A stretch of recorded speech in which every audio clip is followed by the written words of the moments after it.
Bismillah.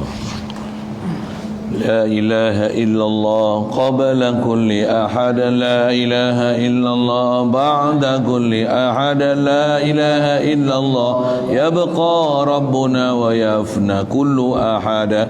لا إله إلا الله قبل كل أحد، لا إله إلا الله بعد كل أحد، لا إله إلا الله يبقى ربنا ويفنى كل أحد. لا إله إلا الله قبل كل أحد، لا إله إلا الله بعد كل أحد، لا إله إلا الله يبقى ربنا ويفنى كل أحد.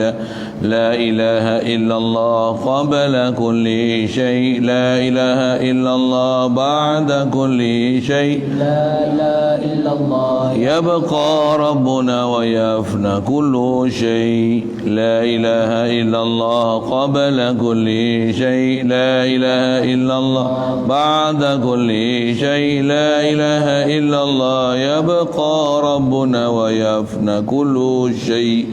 لا إله إلا الله قبل كل شيء، لا إله إلا الله بعد كل شيء، لا إله إلا الله يبقى ربنا ويفنى كل شيء. بسم الله الرحمن الرحيم. الحمد لله رب العالمين، والصلاة والسلام على أشرف الأنبياء والمرسلين وعلى آله وأصحابه وأزواجه وذرياته وأصحابه أجمعين، وبعد. قال شيخ مصنف رحمه الله تعالى ونفعنا به وبعلومه في الدارين آمين.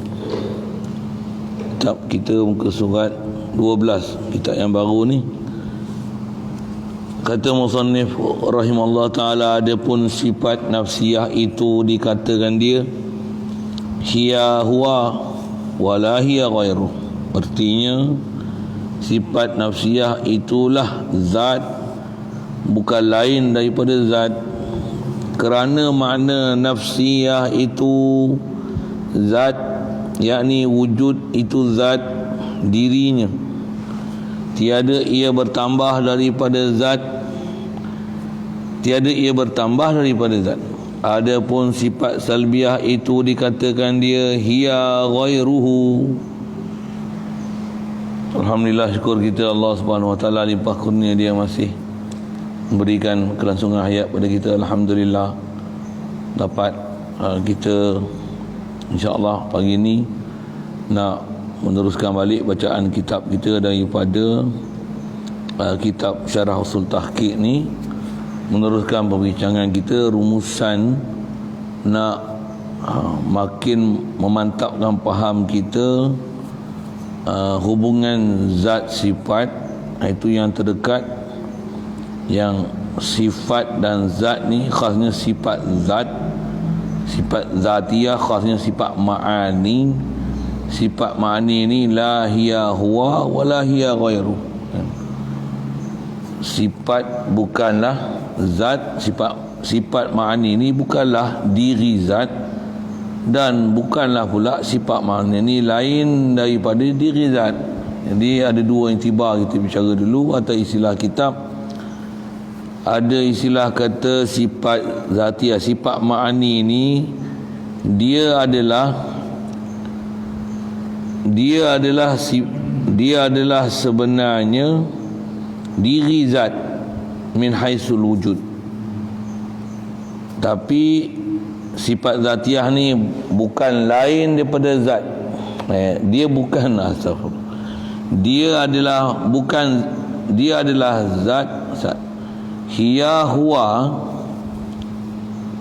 wala hiya ghairu wala hiya. Jadi sifat nafsiyah, sifat, astagfirullah, apa saya lalu ni, sifat ma'ani, saya fokus asal situ tak. Sifat ma'ani tu nama lain ni sifat zatiyah, sifat subutiyah. Nak sedikit buat nak lihat apa kaitan dia dengan zat, sifat nafsiyah. Sifat ma'ani ni dia bukan lain daripada zat min haisul wujud, tapi sifat ma'ani ni dia adalah bukan zat min haisul mafhum. Kerana ada saya sebut yang lepas, sifat dengan zat, sifat memang bukan zat min haisul ta'rif. Saya ada sebut itu rasanya. Dan sifat bukan lain pada zat min haisul haqiqah. Ada setengah perbincangan dengan bahasa itu. Sekali lagi sebut, sifat bukanlah zat min haisul mafhumi, sekira-kira mafhum. Itu istilah kitab. Pasal ta'rif zat lain. Zat ialah maqama bi nafsihi. Sifat adalah maqama bizat, lain-lain tu. Dan pandang pada satu sudut, sifat ni bukanlah lain daripada zat. Pasal apa sifat bukan lain daripada zat? Pasal mana boleh ada sifat semata-mata melainkan berdiri di zat. Begitu juga mana mungkin ada zat melainkan pasti pada zat mesti ada sifat ma'ani dia. Jadi pandang pada sudut tu, sifat bukan lain pada zat pada sudut hakikat ataupun min haisul wujud. Pasal wujud zat mesti wujud sifat, dan takkan boleh wujud sifat sendiri tanpa zat. Dengan ada zat barulah wujud sifat. Dari haisul wujud ada zat, ada sifat. Pandang pada sudut tu, sifat adalah zat, zat adalah sifat. Yang tu memang kena perhati untuk faham dia. Kalau perhati, insya-Allah Taala fahamkan dia. Pelajaran tu memang susah.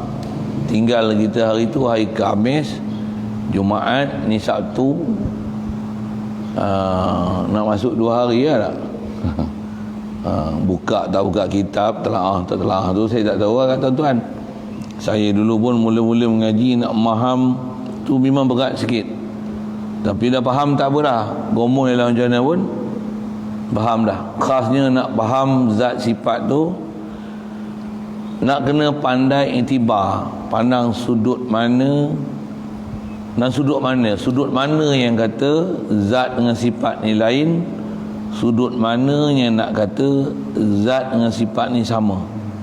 Mesti kena betul angle dia. Yang tu yang bahasa umum disebut zat ni bukan lain daripada sifat. Bahasa yang sama juga dia kata zat ni bukanlah sifat ni diri zat. Jadi tak mana yang sifat bukan lain pada zat, tak mana yang sifat ni ialah diri zat.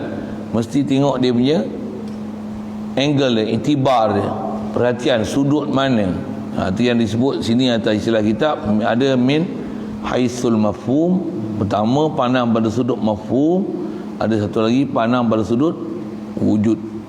Bahasa lain mafhum ni ta'rif, pandang ta'rif, zat sifat tak sama. Zat maqama bi nafsi, sifat maqama bi zat. Pandang haisul wujud ataupun bahasa lain haisul haqiqah, zat adalah sifat, sifat adalah zat. Sifat bukan lain daripada zat. Okey, itu sedikit ulangan pelajaran lepas lah. Jadi yang kita nak sambung pagi ni, insya-Allah, dia kata adapun sifat nafsiyah itu. Di sifat nafsiyah apa dia? Wujud. Nisbah yang kita dah belajar, wujud Allah. Wujud Allah tu wujud apa? Zat dia. Kalau itu wujud tu Allah ke? Bukan. Tu apa?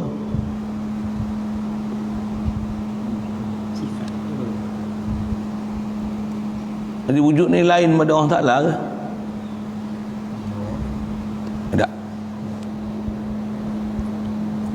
Wujud tu Allah Ta'ala lah.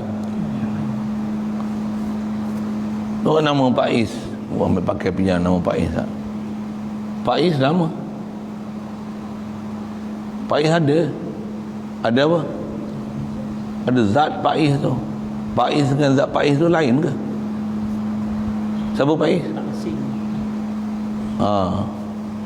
Cuma dari pandang pada sudut Kalau atas faiz nama zat yang akan dirujuk. Yang ni, yang tu nama. Yang ni kita nak sebut sifat nafsiyah. Dan sifat nafsiyah ni atas istilah sifat apa sifat nafsiyah? Wujud. Saya sering sebut bab wujud itu, saya kata apa? Wujud syai' adalah ain syai'. Tak dikatakan wujud mesti wujudu syai' ataupun dia ainul syai' ataupun ainul mawjud. Ambil istilah tu. Tak dikatakan wujud sesuatu melainkan wujud tu mesti ainul mawjud, diri perkara yang ada, ataupun dipanggil zatu syai', ainul syai', ataupun dipanggil ainul mawjud, diri perkara yang ada tu. Itulah zat. Itulah sifat wujud tu. Itu yang kalau itu boleh faham. Saya tak boleh faham tu tanya yang tu, yang nak tanya, nak rujuk balik, muzakarah balik. Ada saya sebut apa, mentor menti kan. Mentor ni apa, jumpa kawan-kawan. Pasal kita kadang sama-sama kita boleh level macam-macam. Ada orang ni faham, ada orang ni tak faham. Ada orang kadang macam hal lah. Tu yang gunakan kawan-kawan untuk bantu fahamkan apa yang sepatutnya kita kena faham, khasnya nak memahamkan definisi takrif perbincangan kita ni. Baik. Jadi yang ni dia sebut ada pun sifat nafsiyah. Jadi sifat nafsiyah wujudlah. Takrif dia macam ni. Dikatakan sifat nafsiyah ni hiya huwa wala hiya ghairuhu. Kalau orang faham Arab, tengok Arab tu lagi senang daripada tengok Jawi. Kalau orang tak apa nak boleh tengok Arab, kena perhati elok sikit pasal apa bahasa nak disebut. Macam mana pun belajar tengok Arab tengok. Kita tengok yang ni, yang kita beradab dulu. Kalau yang lepas pun kalau agak tak berapa, kalau agak nak minta bantuan, tanya balik kat saya, macam mana kaedah nak tengok Arab tu. Sudi saya menjawabnya insya-Allah kan. Pasal memang bab macam ni kadang-kadang tengok istilah Arab tu lagi mudah faham dan ingat membanding guna terjemah Melayu. Pasal terjemah Melayu tu kadang-kadang dia susah untuk ayat dia macam panjang menjela, takut nanti berbelit-belit sikit. Berbelit tu bukan apa, kita yang berbelit-belit tak faham. Malah saya sebut kan tersasul pula sifat sini, sifat sana kan. Maaf saya yang tersasul tu lempok kat saya. Tapi yang kena faham. Baik tengok. Saya tengok Arab tu. Hiya huwa. Hiya apa? Hiya, ia itu sifat nafsiyah ni. Huwa ialah dia. Siapa huwa tu? Zat. Hiya sifat nafsiyah tu. Huwa ialah zat. Okey, siap. Pasal tak dikatakan sifat nafsiyah iaitulah wujud tu, tak dikata wujud syai' melainkan zatu syai', ain maujud. Okey. Dan wala hiya ghairuhu. Wala hiya, dan tidaklah hiya sifat nafsiyah tu, maksud nafsiyah tu wujud. Wala hiya, tidaklah ia sifat nafsiyah tu ghairuhu, lain daripadanya, daripada zat. Jadi yang memang hiya huwa, huwa hiya, bahasa gitulah senang kan. Apa dia hiya? Huwa. Apa dia huwa? Hiya. Apa dia tu? Sifat nafsiyah ialah zat. Zat tu adalah sifat nafsiyah lah. Okey, boleh. Sini disebut hiya huwa wala hiya ghairuhu. Okey. Terjemah. Kalau faham tu, faham dah lah. Faham dah lah. Huraian tu nak hurai yang tu lah. Itu tentu kalau boleh faham dengan Arab tu, faham dah tu, tak apa. Nak sakitkan kepala. InsyaAllah boleh faham tu. Cuma kena ambil perhatian lebih sikit kan? Perhatian lebih sikit. Apa dia? Sifat nafsiyah itu ialah zat. Ya, tu je pun. Agak tak faham ulang balik saya tahu apa. Kalau kata masjid ni ada apa? Ada di masjid ni lah. Yang ni atas kita bicara Allah ada apa? Allah tu ada apa? Ada zat Allah lah, diri Allah lah. Kalau ada duit dah, ada apa? Diri duit lah, pasal duk jambat duit tu. Kau ada penyakit dah, ada apa? Ada penyakit lah. Ini dah lah kan. Allahu subhanahu. Baik, jadi sifat nafsiah tu ialah zat qamah tu. Lepas tu bukan lain daripada zat. Dia bukan lain daripada zat. Pasal tak dikatakan wujud, mesti wujudu syai' adalah ainu syai' ataupun zatu syai' ataupun panggil ainul mawjud. Ni. Adapun mana dia? Kerana apa ni? Kerana makna nafsiah itu zat. Sekali lalu pun kita dah bicara dulu. Kalau tak ingat, tak faham, ingat balik. Nafsiah tu daripada perkataan nafsun kan. Orang ada nafs, diri. Tu diri ni apa bahasa lain dia? Zat. Jadi sifat nafsiyah maksudnya sifatun zatiyah, yang menunjukkan zat, betul-betul diri zat. Kerana makna nafsiyah tu zat. Baik. Apa dia zat ni? Yakni wujud. Jadi wujud apa? Wujud zat. Zat tu apa? Wujud. Wujud tu apa? Zat. Zat tu apa? Wujud. Itu yang bahasa mudah dia. Hiya huwa huwa hiya. Boleh faham tak? Saya kata hiya huwa huwa hiya tu. Ambil bahasa Arab sikit. Kalau tak ada, ambil bahasa Arab mudahnya apa? Huwa huma hum hiya huma hunna. Kalau belajar bahasa Arab, itulah mula-mula belajar. Betul? Mula-mula duk pondok pun saya mula dulu belajar itulah dulu. Huwa huma hum hiya huma hunna. Tak tahu apa tu masa tu. Dah tak apa huwa. Sebut urai Melayu pun tak ada. Itu apply sikit dah faham sikit. Oh, yang ni he, ni she, ni they, ni pun they juga. Oh, bahasa Arab aku mahal lagi lah. Bahasa orang putih dia he, they, she, they. Dia tak ada dua orang, lelaki perempuan pula. Ramai tak ada beza. Arab huwa hiya. Lepas tu hum hunna. Lepas tu ada huma pula. Oh, bestnya bahasa Arab. Awal-awal mengaji bahasa Arab lah. The first impression dengan bahasa Arab ni, macam ni bahasa Arab. Power bahasa Arab ni. Yang tu pun saya dapat lah. Mula-mula lagi. Tak bisa belajar boleh tengok tu. Boleh belajar dah pun. Sambil-sambil je. Ganti nama itu. Bahasa Inggeris panggil apa ganti nama? Noun? Pronoun lah. Tak tahu. Tak boleh share dah pun ni bahasa Inggeris. Semua bukan option masing-masing dalam bab tu, payah juga. Baik. Jadi wujud itu zat dirinya. Dirinya diri zat tu. Tiada ia bertambah daripada zat. Bukan wujud ni lain daripada zat. Bukan ada tambah-tambahan apa. Wujud tu wujud apa? Kau nak cerita apa ni? Wujud apa ni? Iblis ada tak? Ada apa? Ada iblis tu lah. Tu kalau ke iblis kan. Saja kita tujuan nak sebut iblis apa tu apa? Nak memahamkan wujud tu wujud apa. Jadi kalau kata Allah wujud, maksudnya wujud apa? Wujud zat Allah. Cuma zat tak boleh, tak ada upaya kita nak bahas zat. Kita bicaralah dulu. Tu yang kita bicara nak kenal Allah Ta'ala, bukan bicara zat, hakikat zat. Zat ni daripada apa, rupa lagu mana, duduk di mana, bukan itu bahas kita. Pasal membahaskan bab zat Allah Ta'ala dengan mana hakikat zat Allah Ta'ala, memang tak ada siapa makhluk yang boleh bahas dia. Pasal memang ada larangan untuk bahas dia, dan tak ada siapa yang boleh nak mencerita, nak menghikayatkan dia. Siapa? Nak hikayat lagu mana? Allah Ta'ala bukan ada misil.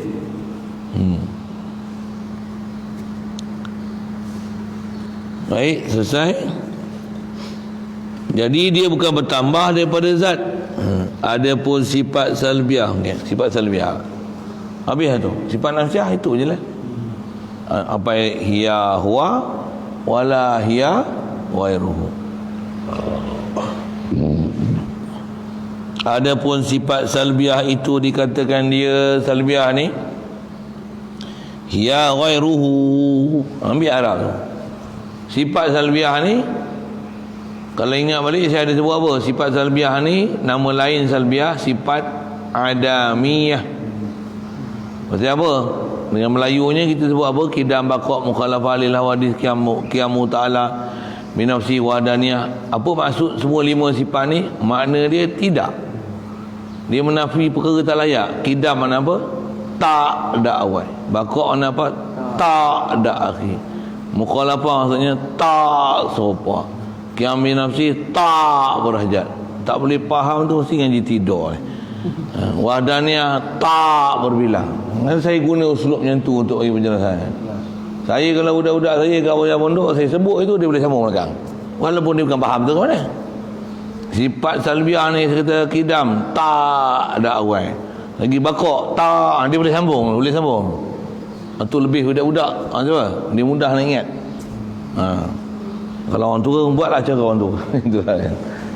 Boleh sebenarnya belajar. Ikut label masing-masing lah. Budak dia ada lebih cara dia dari segi mengingat, tapi dia kurang akal dari segi keupayaan memaham. Satu kadang belajar budak-budak tak bagus juga, pasal tak boleh faham tapi boleh ingat. Boleh faham saya ke kan? Belajar tua ada kelebihan situ. Apa dia? Mudah faham tapi payah ingat. Masing-masing kena atasi masalah masing-masing. Bila boleh faham tak boleh ingat, macam mana nak ingat? Ulanglah, ulang. Budak-budak baca sekali tak payah ulang. Dia sebut, kita sebut tak je sekali, dia sebut tak ni, tak. Oh, sekali je dia sebut. Faham tak? Dia bukan faham tu mana. Pasal dia hafalan kuat. Pasal dia bersih lagi. Dia ada kuah. Apa istilahnya? Dia ada jazibiyah, dia ada tarikan, ada graviti. Graviti hafalan tu ada. Kita lah tak ada. Tak ada. Ulanglah banyak-banyak. Sebutlah banyak kali. Tulislah, buat catatan diri. Okey, siap. Jadi apa dia sifat salbiah ni? Artinya sifat itu lain daripada zat. Ya ghairuhu. Baik, dia lain daripada zat. Pasal apa? Kerana salbiah itu dia nafi. Apa arti nafi? Artinya tiada bagi zat itu. Dia mana? Tak ada bagi zat tu awal. Tak ada bagi zat tu kekal. Tak ada lah bagi zat tu serupa. Bahkan maksud dia tak ada yang nak serupa macam nak serupa. Tak ada lah berhajat. Tak ada lah berbilang. Ya. Itu mana tiada tu.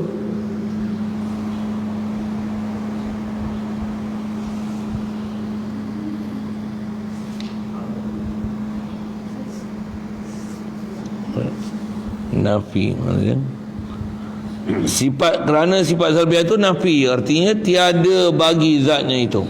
Kerana sifat salbiah itu ibarat, maksud ibaratnya mu'abbarah, dikatakan ditakrifkan dia nafi yang tiada patut. Dialah nak menafikan yang perkara yang tiada patut ia barang ni nafikan sesuatu yang tiada patut ia dipersifat oleh zat Allah Ta'ala akan dia, akan sifat tersebut. Menafikan apa yang Allah Ta'ala tak patut untuk dipersifatkan dengan sifat tersebut. Itu fungsi ataupun protect nasalbiah ni, supaya jangan faham awal, jangan faham hujung, jangan faham sama, jangan faham berdiri berhajat pada makhluk zat ataupun berhajat pada yang menjadi. Kena jaga jangan ada ta'addud. Nak jaga situ. Dia macam satu kawalan untuk jaga supaya jangan salah faham ke Allah Ta'ala yang mana tidak kan dia Allah Ta'ala. Tidak. Mesti boleh tidak kan apa sepatutnya yang ditidakkan. Okey. Itulah fungsi salbiyah. Baik. Iaitu baharu sifat. Nafi baharu itu kepada zat Allah Ta'ala. Jadi baharu sifat. Jadi kidam lawannya baharu. Apa? Jadi ternafi baharu. Jadi kidam ternafi yang baru. Apa makna baharu tu?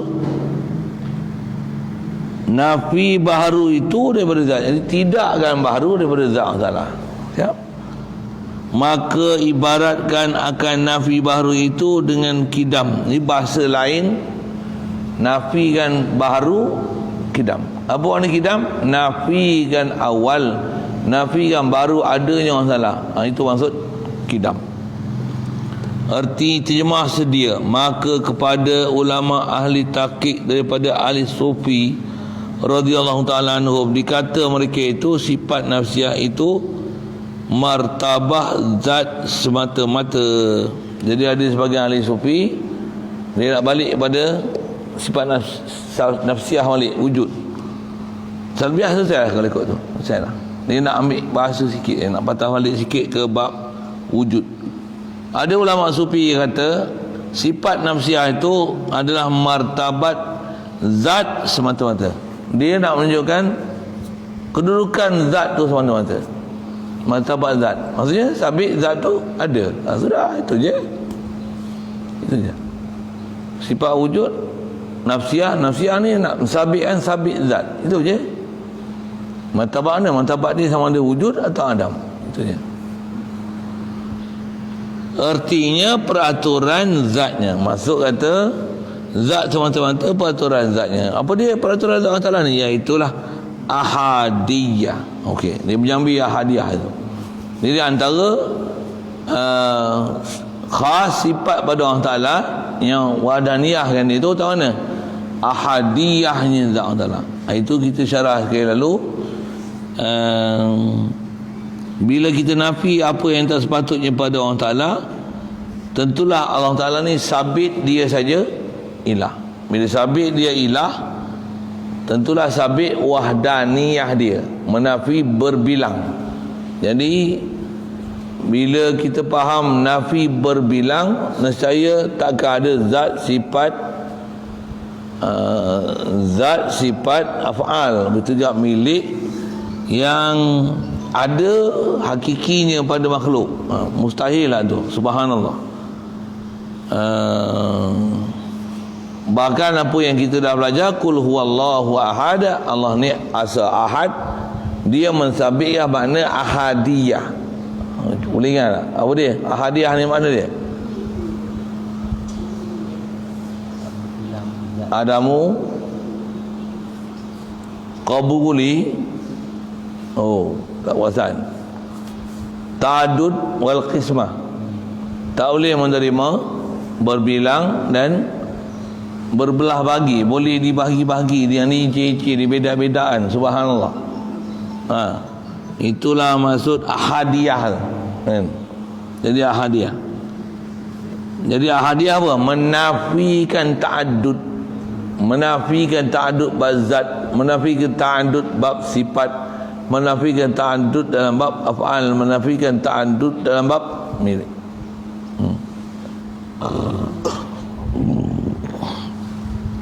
Dan martabat la ta'ayyun, artinya tiada nyata. Dan seterusnya kata dia, martabat salbiah ni ialah martabat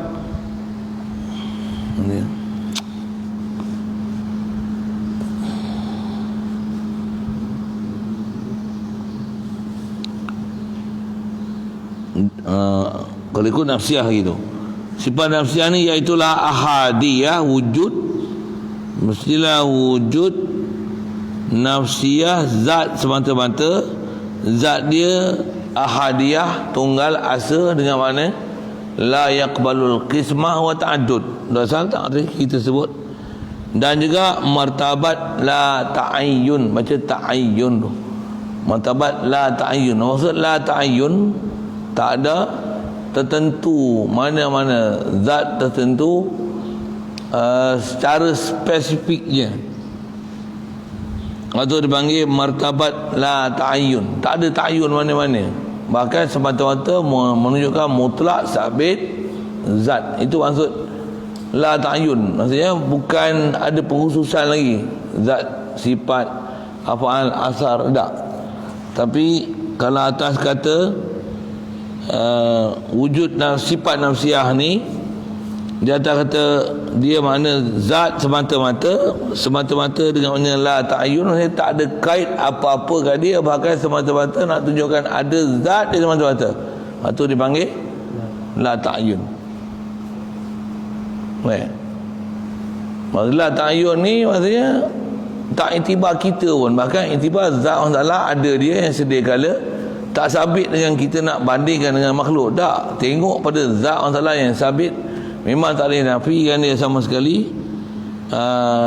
Jadi sabit sungguh zat dia, jadi tak akan ada berbilang zat Allah Ta'ala. Jadi kita kata Allah Ta'ala ni asa tu dengan mana memang dia asa dia, tapi dengan tak ada ta'ayun dari sudut asa apa, zat ke dadak. Bahkan umumnya asa siap. Ya, mesti umum itlak juga sebut bahasa asa tu ialah asa zat. Jadi ada dua lapis tu nak kena faham. Baik. Artinya tiada nyata zat, la ta'ayun, tiada nyata, dan martabat ghaibul ghuyub, iaitu ghaib daripada segala yang ghaib, tiada dinyata ia zatul bahti pun namanya, ia artinya zat yang tajalli, dan zat mutlak pun namanya sama semata-mata, dan lagi beberapa namanya. Adapun sifat ma'ani yang tujuh itu namanya martabat sifat. Baik, masih dia nak bercara nafsiah lagi ni. Perbuatan zat itulah ahadiyah. Baik, ahadiyah Allah Ta'ala dari sudut zat. Tak ada berbilang-bilang pada zat dia, sifat dia, af'al dia, bilik dia. Dan juga martabat la ta'ayyun. Okey, tak sambung tu. Artinya ta'ayyun tu tidak nyata, dan martabat ghaibul ghuyub. Rasa berhenti situ ya. La ta'ayyun artinya tiada nyata. Siap. Dan martabat ghaibul ghuyub artinya ghaib daripada segala yang ghaib, tiada nyata ia zatul bakhti. Jadi sifat nafsiah juga ada nama lain, dipanggil martabat ghaibil ghuyub. Martabat ghaibil ghuyub. Tadi martabat la ta'ayyun. Baik, yang ni di atas istilah dia panggil martabat ghaibil ghuyub. Artinya ghaibul ghuyub, dengan mana ghaibul ghuyub, dengan mana ghaib daripada segala yang ghaib tu, ghaibil ghuyub, yang ghaib daripada sekalian yang ghaib. Macam makhluk, malaikat ghaib, jin ghaib, Allah ghaib daripada yang ghaib. Cuma bab ghaib Allah Ta'ala tak upaya untuk mikir zat dia. Satu tak upaya, bahkan ada larangan memikir zat dia. Siapa fikir ada keberangkilan jadi gila boleh. Subhanallah. Pasal tak mampu boleh fikir, mana boleh fikir. Saya ngaji ada guru misal benda tak boleh fikir ni macam mana? Tuan-tuan tak kenal moyang saya. Tu kok boleh seperti gambar kan. Moyang saya macam mana rupa siapa tak boleh cari? Luar kebayaan akal untuk mencari benda yang kita tak boleh nak idrak, nak boleh dapat. Allah macam mana nak faham dia? Orang ni sebab nak mikir zat dia maka boleh. Pasal memang tak boleh kita nak mikirkan zat dia. Itu asal yang sebut pandang pada sudut tu, dia ialah ghaibul ghuyub. Ghaibil ghuyub artinya yang ghaib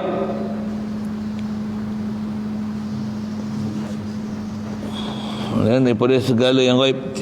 Yang ghaib daripada segala yang ghaib, tiada nyata ia zatul bahsi pun. Bakhti ya. Jadi makna ghaibil ghuyub tu apa? Ghaib daripada segala yang ghaib.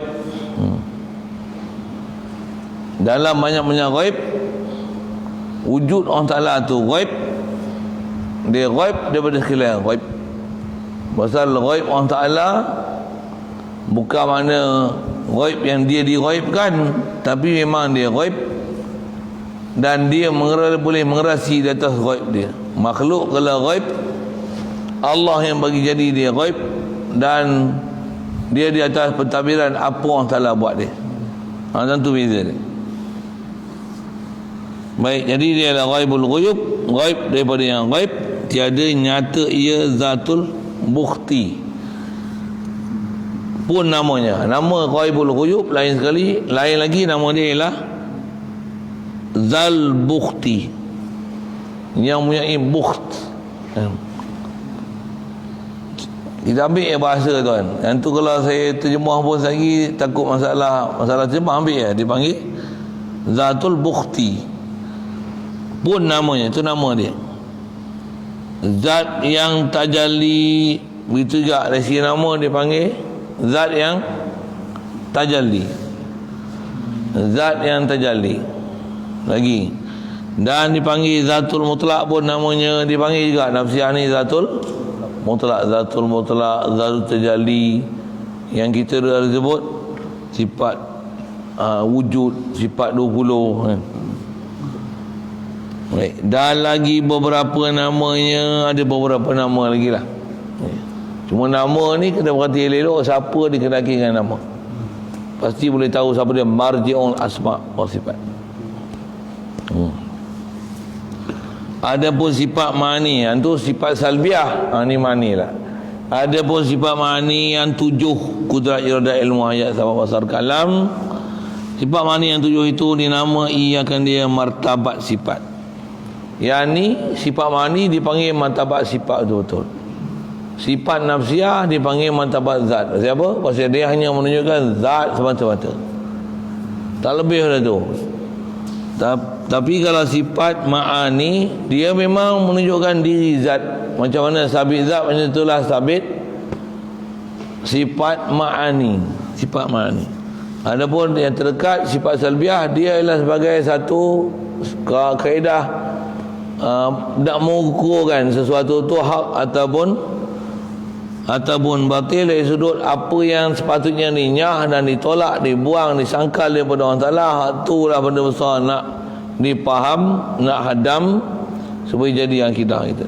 Itu salbiyah. Yang ni ma'ani. Jadi ma'ani ni dia betul-betul martabat sifat, betul-betul hakiki sifat. Zaman ni dia bukan hakiki sifat, dia tiba lain daripada dia, amr kharij kan. Siap. Artinya peraturan sifat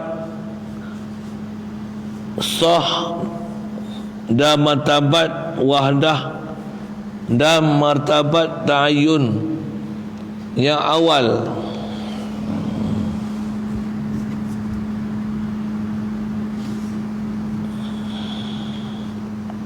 Jadi sifat nafsiyah dia menduduki tempat martabat sifat. Apa maksud? Maksudnya sifat mani ini sifat, jadi maqama bizat, artinya peraturan sifat. Jadi antara masuk sifat ni peraturan sifat, aturan sifat, aturan sifat sah dan martabat wahdah dan martabat ta'ayyun yang awal. Jadi sifat mani dia adalah peraturan sifat. Itu sikit bahasa dia susah lah sini. Apa saya nak sebut? Peraturan sifat yang sah. Maksudnya dia adalah sifat yang betul-betul sah, memang sabit sifat. Macam mana boleh tengok zat, macam tu boleh tengok sifat. Itu masuk peraturan sifat sah. Dan martabat wahdah, dan martabat ma'ani, ma'nawiyah yang 7 ni, dia martabat wahdah. Dan martabat ta'ayyun awal, dia martabat wahdah sama mana tunggal. Kita tanggung sini apa yang tunggal? Satu-satu sifat ma'ani itu tunggal, dia tak ada ta'adud.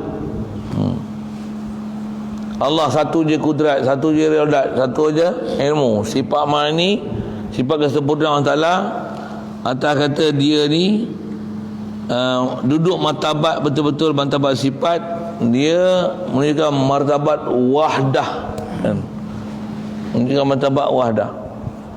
Jadi wahdah macam mana? Kalau tiba diri dia wahdah, zat sifat dia hanya satu sifat, hanya satu sifat daripada sifat yang takkan ada sifat yang sama di atas fungsi yang sama, takkan ada. Untuk kata dia zati hakikat betul, sifat Allahumma salli alaihi wasallam. Dia bila wahdah tu dia menafi atas nama kam tu, menafikan kam 5 atau 6 tu. Wahdah dari sudut situ. Memang baca macam ni dia kena perhati.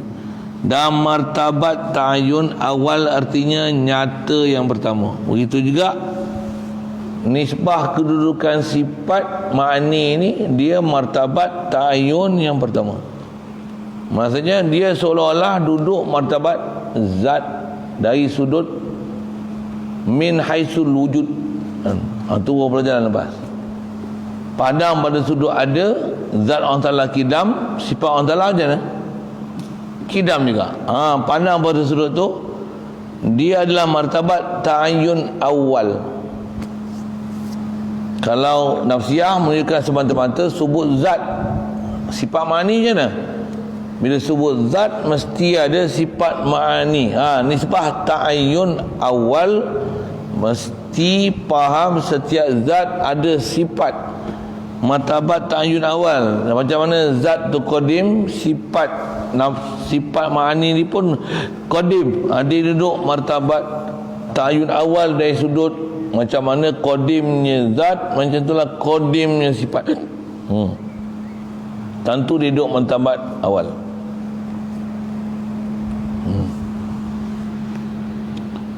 Dan syu'un zatiyah, macam-macam bahasa ni, ambil dulu, dengar je. Dan juga sifat ma'ani ni nama dia syu'unun zatiyatun. Satu terjemah syu'un ni keadaan yang ada pada zat. Keadaan apa? Keadaan yang menafikan salbiah tadi lah. Keadaan kidam, keadaan baqa', keadaan mukhalafah, keadaan qiyam bi nafsi, keadaan wahdaniyah. Pandang pada sudut syu'un zatiyah, pandang pada sudut tu, yang tu adalah sifat ma'ani. Sifat ma'ani adalah sifat syu'un zatiyah. Dia menunjukkan makna pada diri sifat tu sendiri. Artinya pekerjaan zat. Lagi, dan dipanggil nama lain sifat ma'ani, dipanggil ma'lumun mujmal. Saya macam bahasa dia bagi kita ya. Biar kan. Biar ada tempat, memang mengaji ni ada tempat dia kena peli lalat. Bukan saja peli lalat, penerima apa dia. Apa benda ni lalat tu? Peli lalat tu pun sikit, penerima ni pening banyak lah kan. Dia memang ada ngaji tempat susah sikit. Dia pasal satu Arabic tu. Tu kadang kita tak faham dengan istilah maksud yang dikenaki tu. Tu macam mana apa? Dengar bagi lalu dulu. Dia panggil maklum mujmal, artinya yang diketahui, yang berhimpunannya. Dipanggil maklum mujmal. Tu asal terjemah tu maklum yang ringkas. Sifat ma'ani dia maklum mujmal. Lagi dipanggil juga haqiqah Muhammadiyah. Ada pula sini ya. Sifat ma'ani dia panggil haqiqah Muhammadiyah. Yang ni iktibar ilmi. Macam-macam tu. Kita baca dulu. Nama dia juga sifat ma'ani ni Hakikah Muhammadiyah, artinya yang menghakikatkan bangsa Muhammad. Bangsa Muhammad, Nabi Muhammad Nabi Muhammad sallallahu alaihi wasallam. Apa kaitan dengan sifat ma'ani ni? Sifat ma'ani ni dipanggil Hakikah Muhammadiyah. Lagi. Dan ta'ayyun mujmal, nama lain dipanggil yang pasti, yang mujmal, artinya nyata yang berhimpun syuhud kasrah pada wahdah. Lalu ya saya cerita awal-awal lagi, baca lalu banyak istilah nak kena telan tu. Syuhud kasrah bil wahdah, artinya nyata yang banyak pada yang satu. Ya itu. Jadi sifat ma'ani ni syuhud kasrah macam mana? Kudrat, iradat, ilmu, saya dah sebut sekali lalu Kudrat, iradat, ilmu, hayat, sama, basar, kalam. Kan banyak kan? Kalau banyak situ 7 dah. 7 ni ada kat siapa? Siap. Syuhudul wahdah bil kasrah. Jelek mata. Dan jelek Okey. Dan dipanggil syuhudut taraqi. Taraqi tu macam taraqi. Patutnya kalau ikut kaedah Arab tulis qaf ya, ada rumah ya dekat lepas qaf. Taraqi. Itu ada? Tak ada.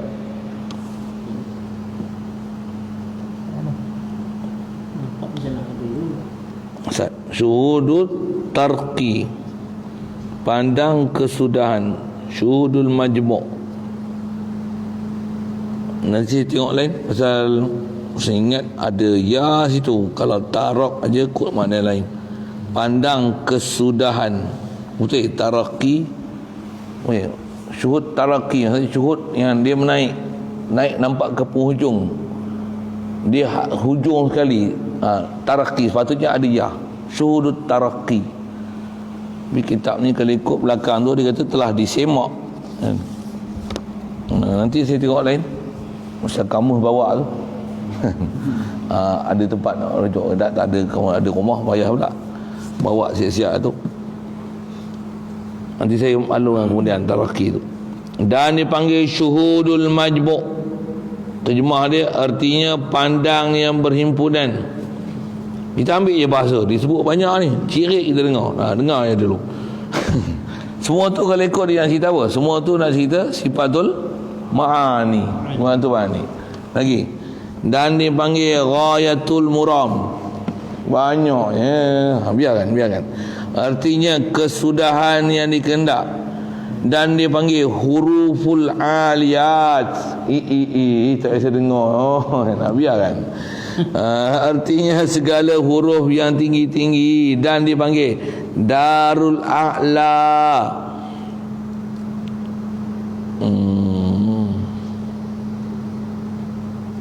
Betul apa? Qanal. A'lal qanal, puncak gunung. Betul. Darul a'lal qanali. Darul a'lal qanali. Terjemahnya setinggi-tinggi puncak gunung. Dan nahnu anta fihi.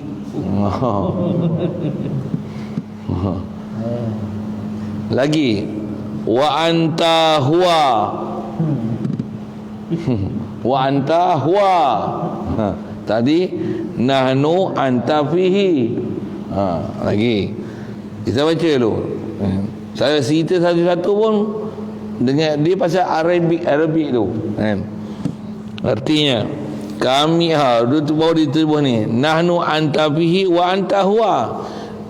Dia sekali kan tu, kami itu engkau dan engkau itu ia juga. Yang tu yang tiada lihat dia melainkan dia tu. Orang dia ambil ini je, yang lain itu je, yang lain dia tak bahas. Awal kitab dia tak ambil je. Yang awal kitab dia tak ambil, yang sepatutnya dia nak pergi faham situ je kan. Tiada tengok cermin, tiadalah dia tengok, melainkan dialah yang tengok dia. Nanti tak sama yang depan cermin yang apa dalam arca cermin.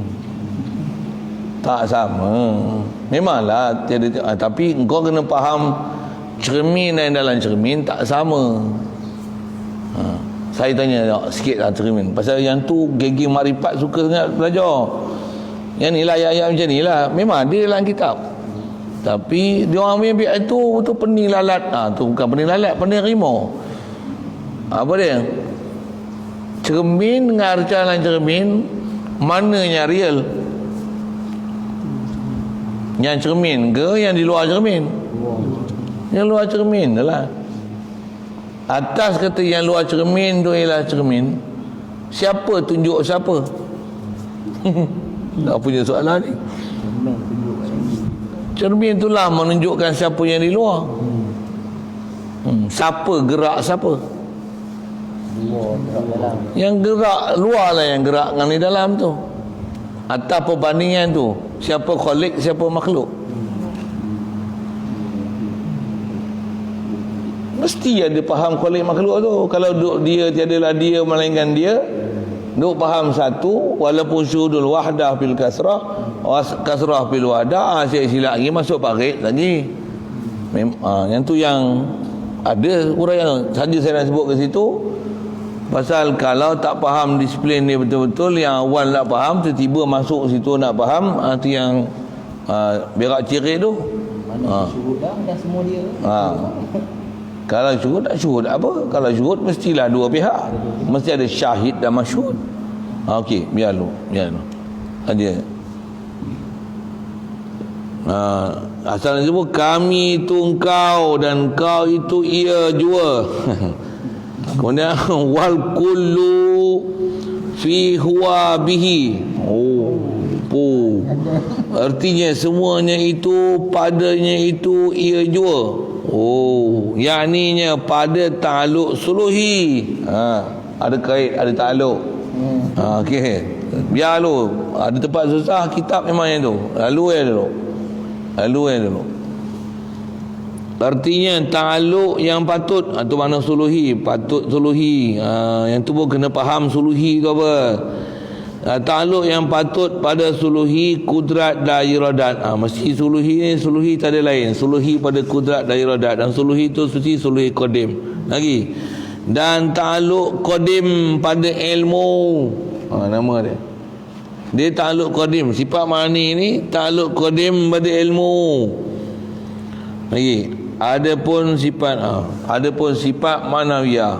Baru masuk sifat manawiyah pula. Macam. Okey, sifat ma'ani. Jangan lebar ni.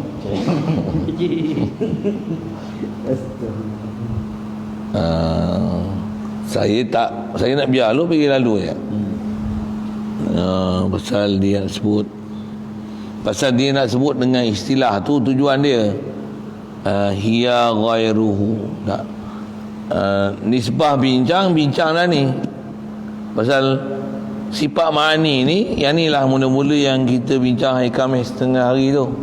Hari tak? Duha pagi subuh yang panjang tu. Yang tu lah. Yang sampai 8.40 baru berhenti, saya terkejut 3 jam tu. Ni pun jam ni kat Godam. Yang tu lah. Yang tu lah tu yang sifat ma'ani bukanlah lain daripada zat, pandang pada sudut hakikat ataupun haisul wujud, dan bukanlah dia ain zat, pandang pada ta'rif ataupun mafhum. Itulah dia. Semua tu faham yang tu hasillah nama ni banyak-banyak. Cuma iktibar lain. Itu je. Iktibar lain.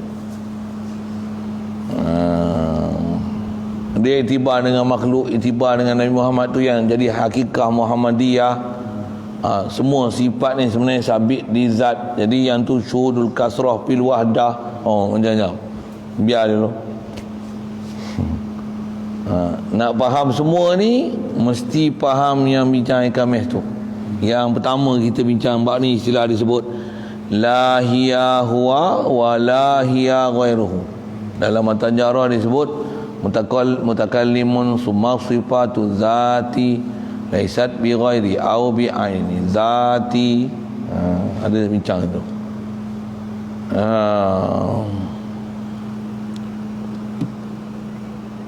Kalau saya sebut sekali lalu boleh ke?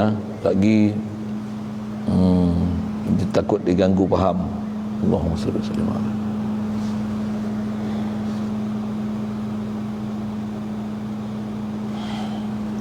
Biar dulu.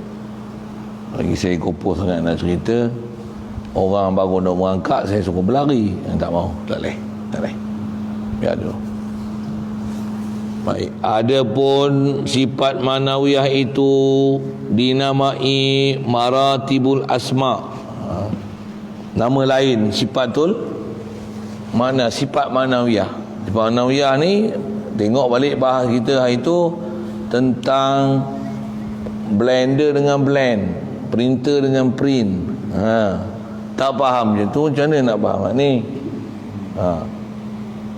Printer dengan print pun tak faham.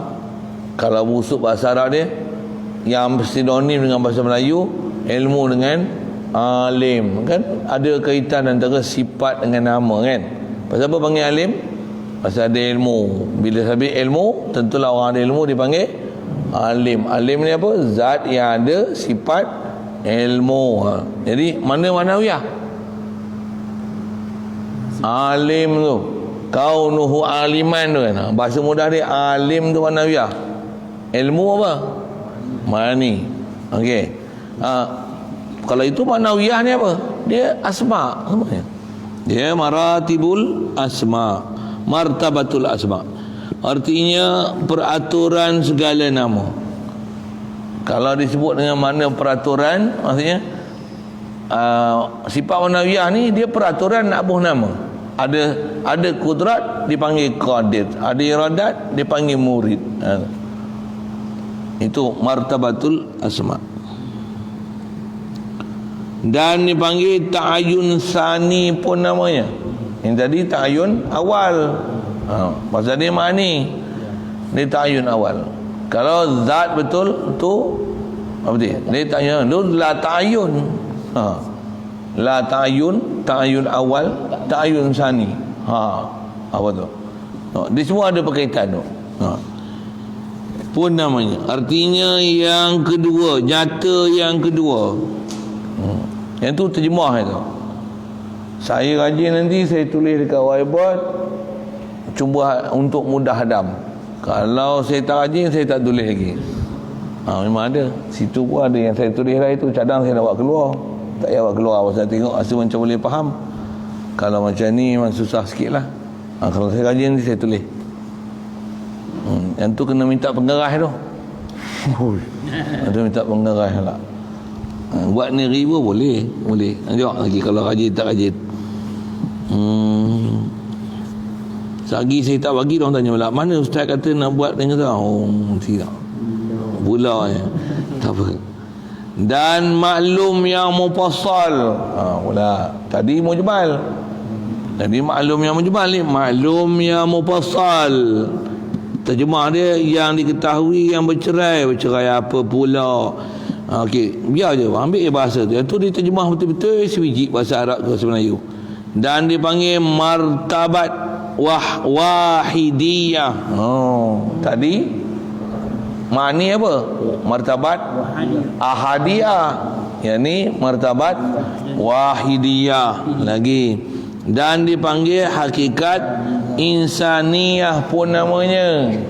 Tadi hakikat Muhammadiyah, ni hakikat insaniyah namanya. Banyak view ni. Artinya yang menghakikkan segala nafs manusia, diri manusia. Dan tamayyuz syai'an ghairihi juga namanya. Tamayyuz pula. Tamayyuz syai'an ghairihi, artinya membezakan suatu daripada lainnya. Dan juga dia panggil maklum subuti, artinya dia panggil maklum subuti, atau istilah lain dia panggil A'yan sabitah. Itu ainun sabitah, a'yan sabitah. Nama lain yang selalu sering disebut. Yang terjemah dia, kata dia, yang diketahui tetapnya, a'yan sabitah. Dan dipanggil maklum makdum pula. Dah sabit makdum pula yang ni. Maklum makdum artinya yang diketahui tidaknya. Dan dipanggil tu a'yan sabitah. Itu dia je itu. Sabitah ke sabitah? Sabitah, ya. Kalau sabitah atas sifatul musyabah bismil fa'il. A'yanu sabitah artinya segala yang nyata lagi tetap sabit, belum ada. Dan ta'alluq ilmu dan iradah, ta'alluq tanjizi qadim. Maksud tanjizi ni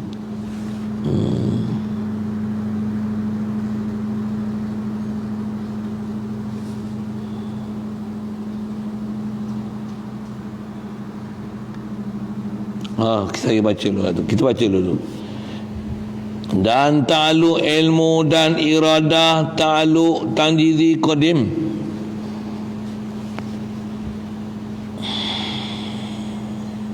Ya. Ta'alluq ilmu, ta'alluq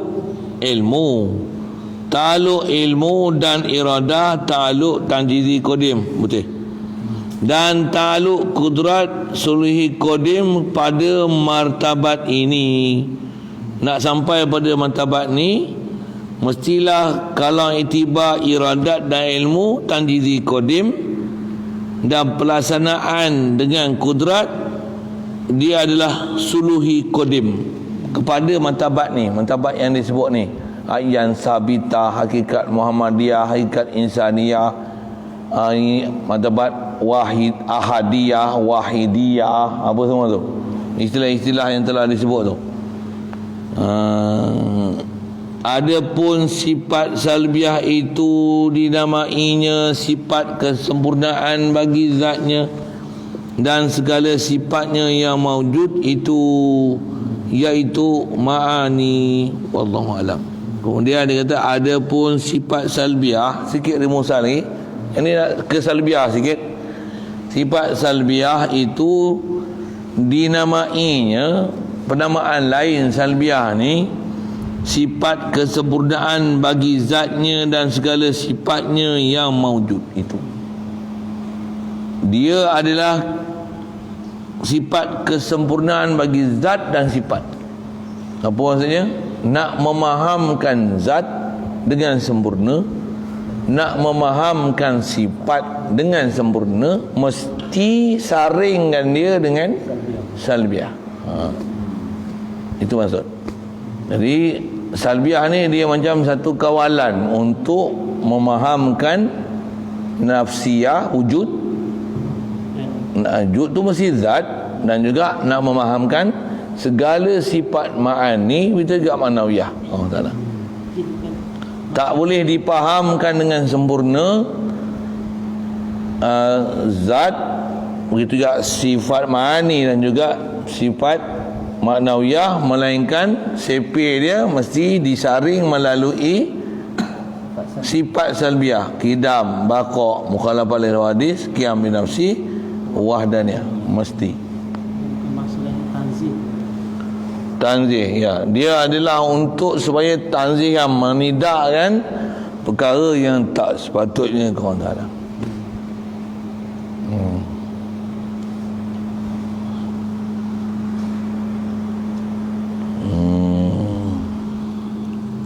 Okey, wallahu alam. Ketahui olehmu, adapun segala sifat yang ta'alluq itu hanya sifat ma'ani yang 6. Masih dia nak bicara ke sifat 20 ni. Cuma yang ni khas, saya ada sebut sekali lalu layang-layang itu. Ni nak masuk tempat dia. Bicara apa? Khas nama ta'alluq. Cuma yang ni bukan tempat ta'alluq, bukan cara ta'alluq. Yang tu kita jumpa dah itu. Yang ni jenis ta'alluq. Yang tu yang suluhi qadim apa semua tu. Yang ni pun nanti lepas ta'alluq ni, Lepas ta'alluq ni nanti, baru saya akan panjang umur nanti, insya-Allah saya akan patah balik dengan istilah ni. Pasal saya sebut ada sulih kodim, yang ni semua nak faham dia dengan balik pada sifat salbiah. Kalau suluhi itu tak faham, susah agak nak faham istilah yang kita jumpa tadi tu. Wahidiyah, Ahadiyah, Muhammadiyah, Insaniyah, apa tu? Rasa saya nak buat macam tu. Saya cerita awal-awal pun tu kaedah dia macam mana. Yang budak baru 2 bulan bagi makan nasi biryani cerit. Itulah. Itu yang saya kata kalau orang tak faham betul. Pasal dia nak faham ni mesti dengan faham Arab dia tu satu hal, tauhidnya mesti dia belajar tu satu hal. Itu baca kitab ni buat apa? Kalau tak faham pun bagi lalu nak menunjukkan apa? Bukan senang nak memaham walaupun dia dah tulis Jawi, dah terjemah ke bahasa Melayu. Dia mesti kena berguru untuk memaham. Lepas tu macam mana pula, kenapa diistilah, kenapa, mengapa macam tu. Sebut awal pun tak guna tak? Jadi memang dalam kitab kadang gitu. Sekali lagi sebut, ni kitab sama tak? Saya ngaji pun guru syarah macam tu tak? Dengar. Kita ngaji hadis, ngaji tafsir, ngaji pula ke? Saya ngaji pondok memang Tok Guru baca kita Bukhari dah mengaji, Muslim dah mengaji, Ibnu Majah dah mengaji. Bukan mengaji kita telah je tak, bukan buka-buka, dia baca, kita dengar. Ada tempat-tempat khasnya tafsir pun, kita baca tafsir, ada dia tak hurai pun, dia terjemah je. Kadang terjemah pun dia baca laju je. Siapa? Ada tempat memang belum upaya kita faham. Macam je lah. Dia nak hurai pun lagi macam curah air ke daun keladi. Macam apa?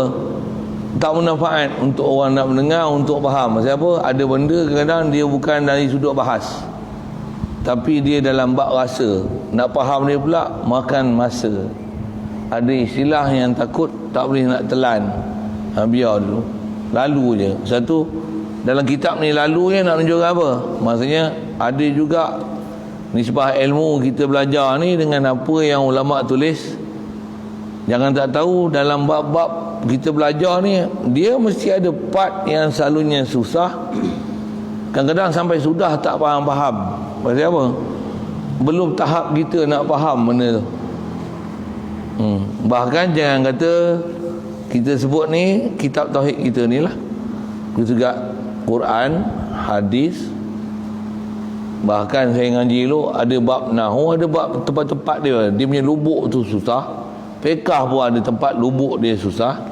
Bahkan jangan kata tu matematik, geografi, sains, astronomi, falak pun ada tempat yang susah. Kadang tak mampu nak hadamnya, lalu je, biar je lah, biar je. Macam mana pun di atas tak boleh faham apa yang sepatutnya, yang memang ada keupayaan nak faham, dan memang ulama kita faham macam begini sikit, belum tahap dia untuk faham. InsyaAllah saya sebut lalu habis ta'alluq ni, kalau saya dan tulis kesimpulan, tengok itu nanti. Kalau dan saya tulis lagi kesakut lagi nak tak dan apa pula tu, nak tengok munasabah apa yang saya cerita nanti dengan ta'alluq ni. Saya akan menyambirkan dengan apa yang disebut, kod yang tu memudahkan faham, InsyaAllah. Harapannya gitu.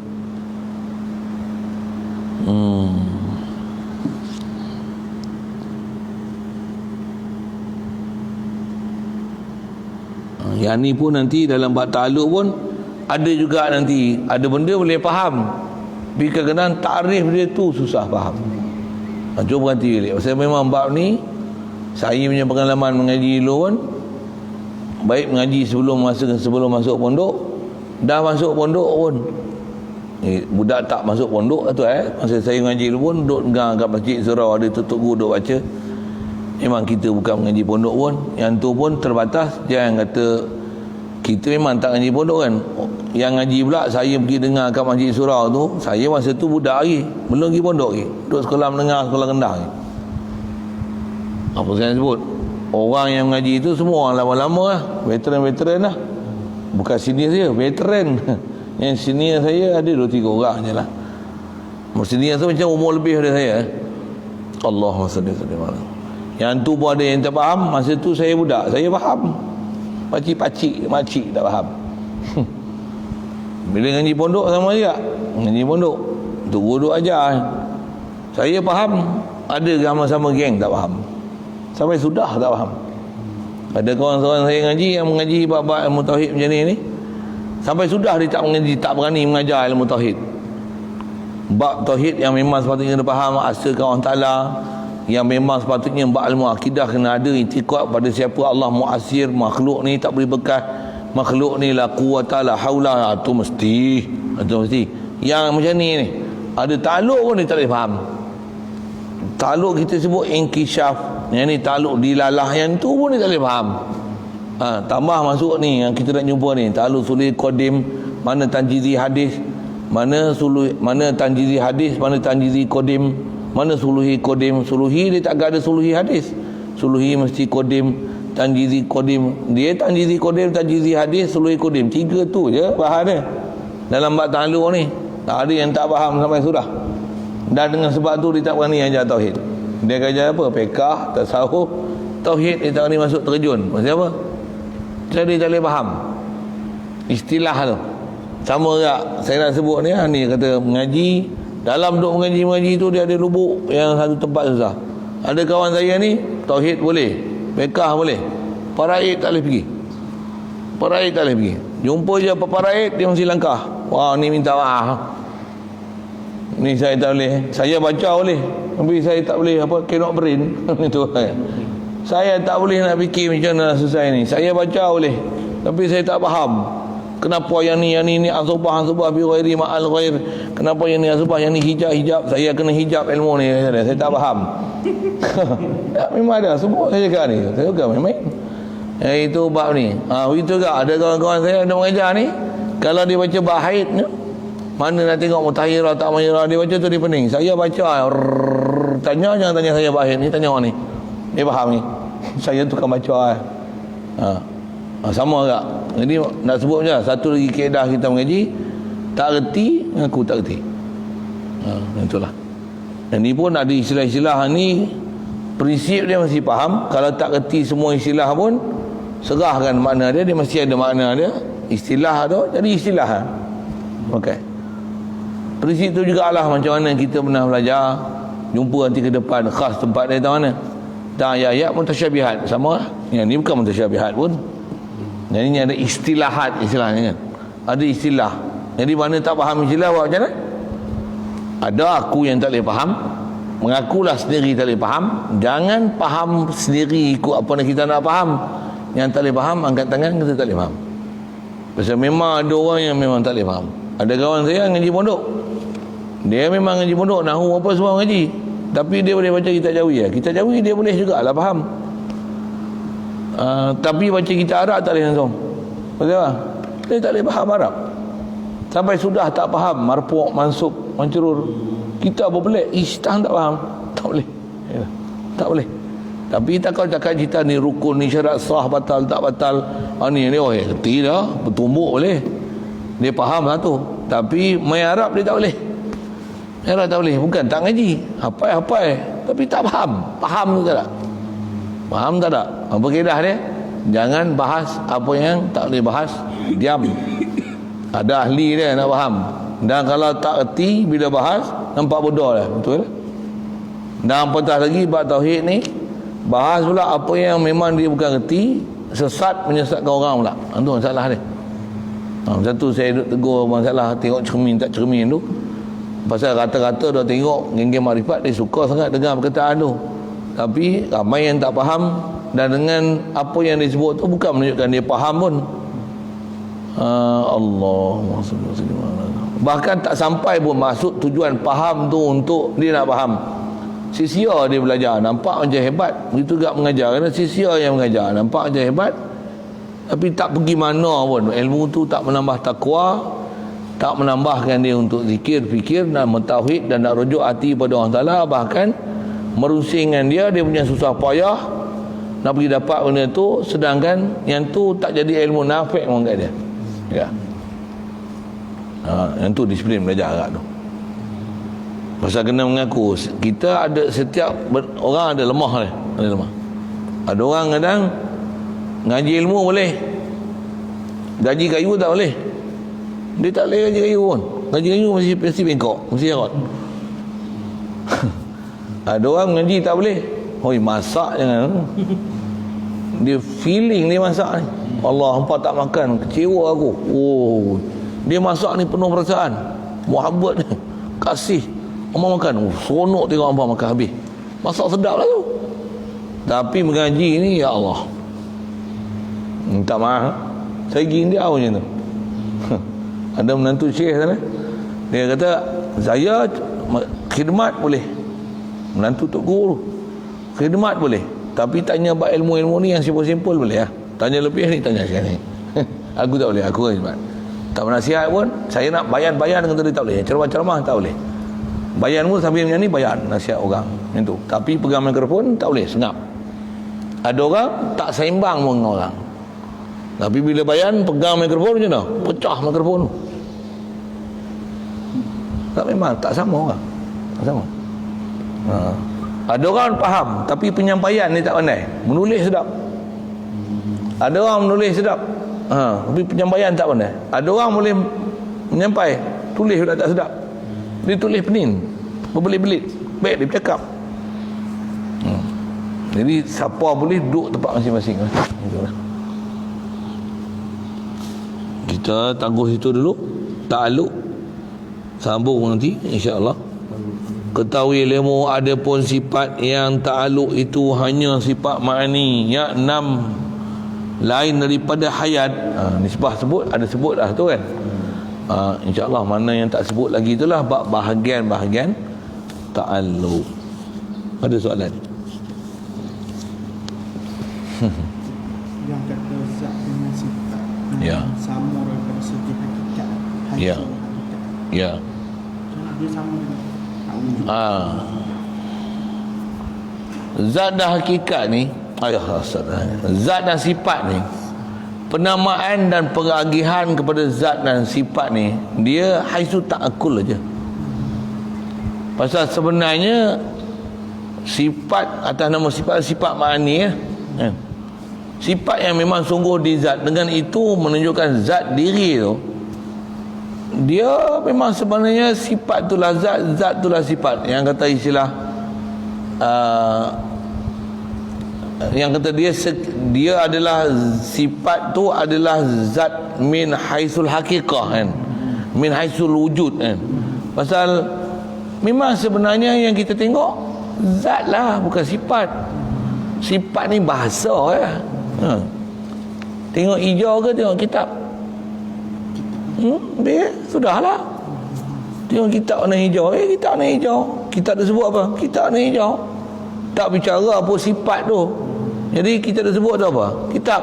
Tapi kalau kita perinci kan dengan definisi dan takrif, kitab tu zat, hijau tu warna, warna tu sifat, kan? Bentuk dia rectangle. Contoh kan? Rectangle tak? Betul? Bukan triangle, rectangle. Tak tahu. Rectangle lah? Panjang. Ya. Ni rectangle lah. Rectangle pun tak kena. Itu rectangle. Rectangle lah. Yang tu apa? Segi empat tepat. Square. Tu square. Macam mozaik pasang tu square. Square feet. Satu kaki. Ni ukur tak sama panjang dengan ni. Ni rectangle. Ya Allah, rectangle pun tak kena. Tu kan dah mesti masalah bahasa apa. Okey, sikit lah usai tu. Saya nak tunjukkan apa, ada kelemahan itu kat situ. Macam mana pun nak tunjuk, pandang pada sudut tu, dia ni boleh dilipat-lipat kan, banyak dia punya sifat tu boleh sebut tu. Lipat tu apa? Kitab lah. Jadi sifat dengan kitab, sifat dengan zat ni, sebenarnya sifat-sifat, sekalinya sifat yang ada sungguh di dia ni, diri benda tu lah, bukan dah lain. Cuma bila kita bahas tarikh, definisi, maqamah bizat, maqamah binafsihi, pada model situ dia min haitsul mafhum, min haitsul tarif, dia ada beza, ada farak. Tapi min haisul wujudi mana ada zat lah. Mana ada kita tengok lain, semua tengok zat aja. Sifat tu nak apa? Istilah je. Satu istilah lain, zat ni dia wujudul wujudi. Yang dia tengok ni benda tu ada ni zat betul lah. Ni tiang, ni masjid, ni kipas, ni kapet, ni sejadah, ni ridak, ni mikrofon, ni baju, ni jubah, ni kain. Itu wujudul wujudi. Sifat dia ma'hud zihni. Dia benda yang dipaham dengan akal. Orang sebut ni merah, ni lembut, ni fleksibel, yang ni boleh dilentur, yang ni boleh dibagi, ni boleh diagih, yang ni boleh dicantum, ni boleh jadi besar, ni kecil, ni empat segi, ni bulat. Kan boleh macam-macam pencirian kita boleh bubuhkan dia. Pencirian itulah sifat. Pandang segi hakikat, tiada lain sifat ni melainkan mesti reference dia kepada zat. Itu yang dia bukan berbeza dari segi hakikat atau min haisul wujudi. Diri yang sama lah kan? Ya. Dia ialah dia. Bahasa Melayu, dia ialah dia. Hiya huwa, Sifat adalah hiya la ghairu, la hiya ghairu. La hiya ghairu. Lagi. Jadi yang mana susah-susah tu janganlah menyusahkan diri. Memang ada buat susah. Itu lagi satu kan? Yang kita duk bahas ni, yang Ustaz sendiri sebut lah, kita tak boleh nak kenal hakikat Zat, ya. Hakikat sifat tu tak boleh kenal. Hakikat sifat pun tak boleh kenal, ya. Hakikat sifat orang tak kenal. Ya. Kalau nisbah Allah Ta'ala, hakikat sifat pun kita tak boleh kenal. Ya. Yang duk tengok ni makhluk. Kita duk belajar sifat orang tak kenal, belajar apa? yang dizahirkan. Apa yang dizahirkan kat kita, dengan apa yang ada kat kita ni, kita boleh memahamkan dalil menunjukkan ke dia. Itu je.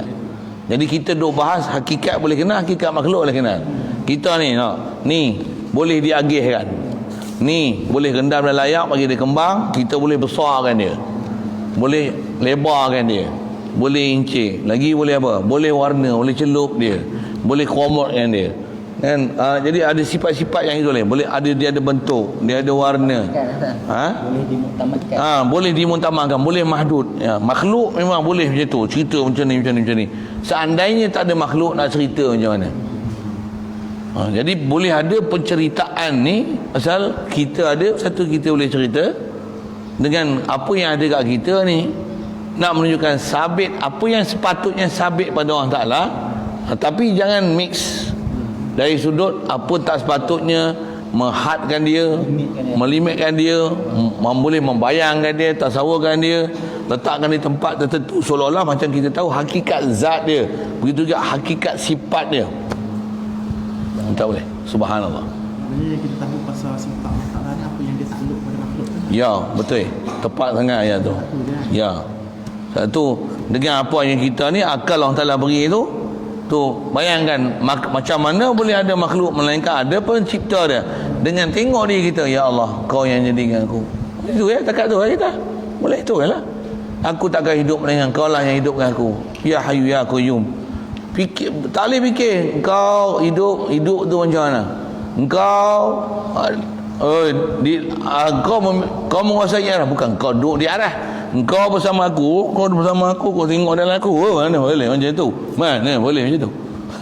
Tak ada mampu kita nak bahas hakikat zat Allah Ta'ala, begitu juga hakikat sifat Allah Ta'ala, hakikat af'al dia pun kita tak kerti nak biasa. Tapi apa sepatutnya disembah pada dia atas faham sabit zat, sabit sifat, sabit perbuatan, sabit milik dia. Yang sepatutnya apa yang kita kena faham tu takluk hati kita pergi ke dia tu mesti. Itu mesti faham. Kaitan dengan tu Ustaz. Macam mana nak hadir hati kan? Ada orang tanya lah, dia masa dia peluk anak dia macam mana ke? Dia kata boleh ke dia ucap dalam hadis sebut lagi, Allah terima kasih kerana kasih sayang dan pelukan yang kau berikan melalui anak aku ni. Itu daripada hasil tu, kita tanpa saya cuba membayangkan Allah sedang memeluk saya, tapi merasai kasih sayang dirasai masa pelukan itu melalui pelukan anak tu. Kenal sifat tu lah. Yang tu yang apa yang sepatutnya ditanzih tu. Tak, kalau buat misal kita tu contoh dia peluk anak, soalan tu kan, kita makan makanan sedap, makan apa, Nasi roti ni. Nama pok roti ni. Roti John katalah bahasa muda yang orang kenal pelik-pelik yang nama payah. Makan roti John, makan sedapnya. Ya Allah, aku dapat merasai, bukan pelukanmu, aku dapat merasai kelazatanmu melalui lazatnya makanan ni. Tapi itulah pelik sikit, kelazatanmu bahasa tu kan. Merasai pelukanmu melalui pelukan anak aku. Dia gagal, takut gagal itu. Takut gagal tu. Duk faham Allah ni kelazatan, Allah ni pelukan. Macam mana duk faham Allah ni muka tu? Wahabi lah sikit. Wahabi ni dia kena sikit sambil-sambil tu. Dia akan jadinya dua. Kalau geng hakikat, satu sudut hakikat ni, kita jangan bagi jadi silap itu. Nak feeling orang Ta'ala, tapi dia nanti akan jadi waham ke makhluk. Bab ketuhanan ni waham pun tak boleh tu. Subhanallah, terlintas je subhanallah tu tanzihkan dia, buang dia. Jadi saya bagi contoh ke makanan, takkan dia rasa inilah kelazatanmu ya Allah. Bukan kelazatanmu. Bagi faham kata lazatnya makanan ni, kau yang bagi aku boleh rasa lazat ni hanya lidah sebatang, lidah yang sama, masin, manis. 1001 rasa. Maksudnya banyak rasa lah kan. 1001 rasa hanya pada lidah yang batang. Apa? Masuk perut yang sama, tapi masuk benda ni hilang dahaga, masuk hilang ni hilang lapar, masuk benda ni rasa, jadi penawar, masuk macam ni jadi racun. Macam mana boleh jadi macam tu? Saluran yang sama. La ilaha illallah, la dar la nafi. Allah engkau. Yang ni semua makhluk. Fahami, fahamkan ketuhanan tu melalui apa yang kita lalui. Dengan hadir hati kita, rasakan semua ni adalah ciptaan dia. Ciptaan dia, bukan dia, ciptaan dia. Dia yang buat, dia bagi sedap, dia bagi mudarat, dia bagi manfaat, dia bagi rasa. Anak ni dia yang cipta, bukan aku. Engkau yang anugerah anak ni kepada aku, ya Allah. Rasakan dia imun nikmat, itu istilah. Rasakan dia pemberi nikmat. Bila sebut peluk tu lagi, walaupun katalah kita tak adalah bayang orang Ta'ala peluk kita, tapi patan peluk tu lagi ada benda-benda yang masalah kat kita.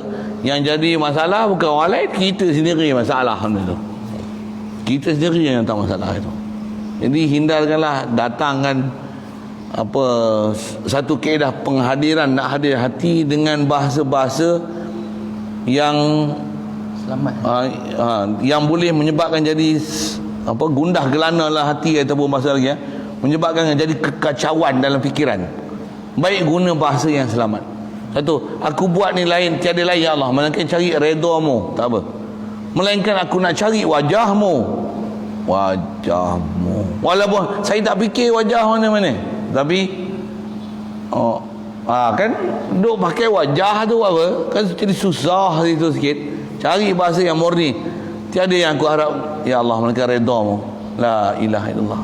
Aku tak kesal lain melainkan semua daya upaya datang daripadamu, anugerahmu. La haula wala quwata illa billah. Tu kaifiat supaya jangan datangkan bahasa yang boleh mendatangkan kekacauan dan merosakkan akidah kita, menyebabkan ada sesuatu gambaran hayalan ke orang Ta'ala. Itu kot bahasanya. Tambahan lagi Ustaz. Jadi saya pernah cakap dengan anak macam ni kalau mama peluk korang dengan kasih sayang, maksudnya Allah yang bagi kasih sayang dan peluk korang. Sebab kasih sayang tu dari Allah dan perbuatan tu pun dari Allah. Dengan niat nak bagi kefahaman pada anak-anak yang segala perkara dan perbuatan tu dari Allah. Boleh ke?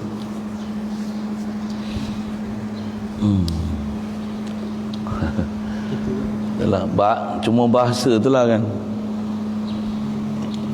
Pasal duk tengok kadang bila sebut bahasa kasih sayang, duk faham Allah kasih sayang. Bahasa kasih sayang tu memang boleh faham satu sudut, ada sayang kan. Tapi syarahan sayang tu duk memahamkan berhati dan perasaan. Takut tu lah pula. Ada rikotun fil qalbi tu. Itu lebih bang. Nak sebut kata anugerah, pemberian Allah. Sebut dengan tu lagi clear. Mama ni pemberian Allah. Korang ada pun sebab lalu kot mama ni hampa ada. Allah yang beri dah. Mama pun bukan ciptaan korang. Tapi tak boleh korang ada melainkan lalu kok mama. Ni semua ketentuan Allah Ta'ala. Dia yang buat kita. Allah buat mama, abah, Allah yang buat koma bunyi perak kan. Mi kemir. Ya, tentu. Jadi gunakan bahasa yang memang dia akan faham straight to the point. Siapa? Perbuatan Allah Ta'ala. Memang bahasa kasih sayang tu memang ada bahasa yang tu. Cuma takut dengan bahasa tu dia akan mendatangkan waham. Itulah, saya bukan nak menafikan tu, tapi nak kata cari bahasa yang lebih murni, yang tak datangkan masalah. Pasal ulama-ulama kita, guru kita ajar macam tu. Dan kalau saya lah bagi, pasal saya pernah jumpa ada satu geng macam ni, ambil duit bagi sedekah, ambil contoh kan, ambil ni Allah bagi, amboi, macam masalah orang dengar. Tujuan dia nak bagi rasa Allah yang beri, bukan dia yang beri. Tujuan dia, tapi bila dia sebut ni Allah beri, aku ambil Allah punya ni aku ambil, ni Allah ambil. Kan apa punya tu, apa bahasa ni? Bercakaplah dengan jalan syariat. Bercakap, berhubung dengan manusia dengan bahasa syariat. Jangan bercakap dengan manusia bahasa hakikat. Masalah ni, Tuhan langit turun, Allah turun ni bagi rahmatnya tu. Allah turun. Kan masalah Allah turun, yang turun bukan Allah yang turun, rahmat Allah turun. Memang kita dah tengok hujan turun, rahmat turun tak ada masalah. Hujan turun tak ada masalah. Allah turun masalah. Sekali lalu lah bahasa tu tiang, bahasa mudah. Bercakaplah sama kita dengan bahasa syariat, bahasa sabak musabak. Hati hadirkan dan musyahadah kepada Allah yang menjadikan sabab. Kalau nikmat, bercakaplah dengan nikmat yang kita dapat, dan rasakan hati ni Allah lah mun'imun nikmat, Allah lah pemberi nikmat. Saya ngaji Tok Guru ajar CP macam tu. Kita makan ni, takkan aku makan Allah. Aku makan Allah. Nikmat ni Allah beri. Allah. Ni mai mana kuih ni? Jiran bagi. Kan? Mai mana kuih ni? Allah hantar. Betul. Allah. Kan masalah kan? Anak pun kata, biar betul bapak aku Allah hantar, bila pula COD pula. COD ke apa lah? sorry saya guna bahasa itu. Kan problem lah. Anak pun lagi pening sama dengan bapak dengan mak. Dia akan jadi masalah. Siapa? Yang tu yang ada benda yang nisbah muamalah harian. Lepas tu masih yang sama, apa yang perlu hadir di hati untuk ada pergantungan hati, siapa orang telah hadirkan pemberi nikmat.